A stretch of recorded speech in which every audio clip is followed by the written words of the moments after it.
جب وہ مسلمان نہیں ہے تو اس کی بات کا کوئی لیول نہیں ہے.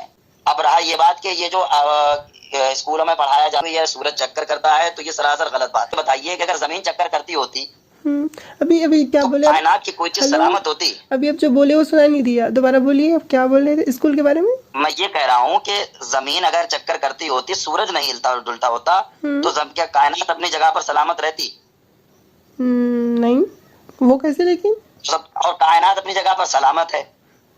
زمین اپنی زمین کی کوئی چیز ہلتی دلتی نہیں ہے, جس کا نتیجہ کہ زمین ساکن ہے.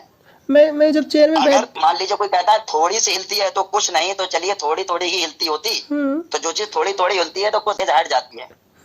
مان لیجیے جیسے کہ یہ میرا ہاتھ ہے, یہ ایک دم تیزی سے نہیں چل رہا ہے بلکہ آہستہ آہستہ حرکت کر رہا ہے. اگر آہستہ آہستہ بھی حرکت کرے گا ایک زمانے میں کہیں سے کہیں تو پہنچ ہی جائے گا. بالکل بالکل.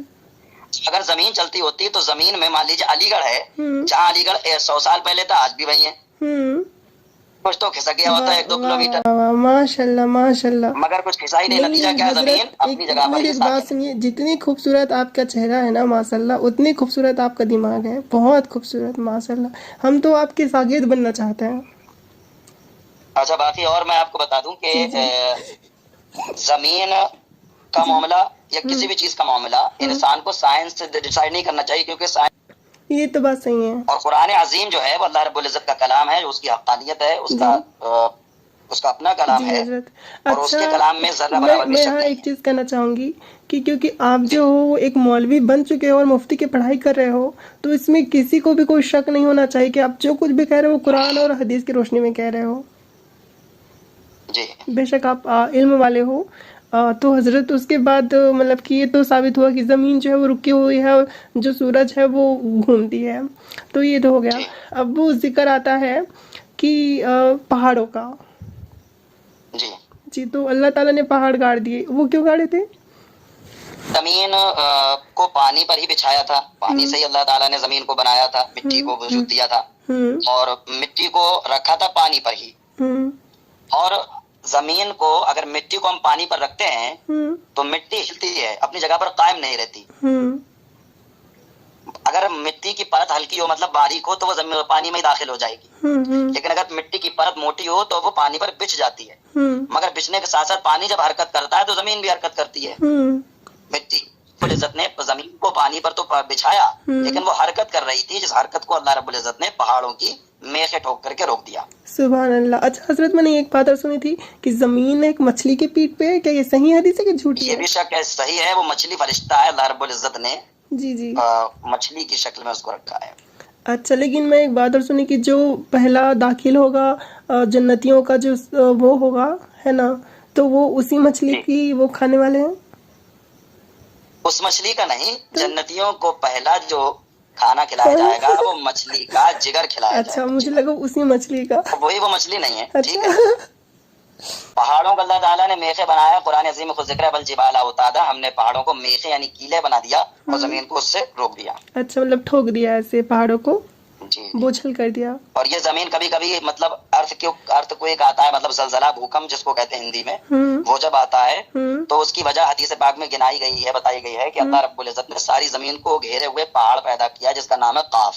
قاف, جی, جس کی طرف اشارہ بھی ہے قرآن عظیم میں, قاف بل قرآن المجید 26ویں پارے میں. تو اس پہاڑ کی جڑیں جو ہیں زمین کے ہر حصے میں ہیں, اور اس پہاڑ کو چلانے کے لیے اللہ رب العزت نے ایک فرشتہ رکھا ہے.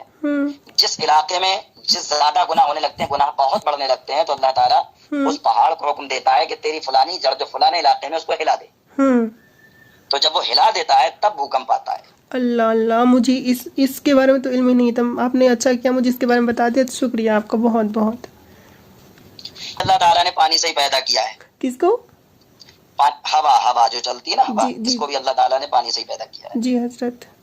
اچھا, یہ تو ٹھیک ہے, زمین کا پتہ چل گیا. ویسے آپ کا نام کیا ہے؟ یاسمین.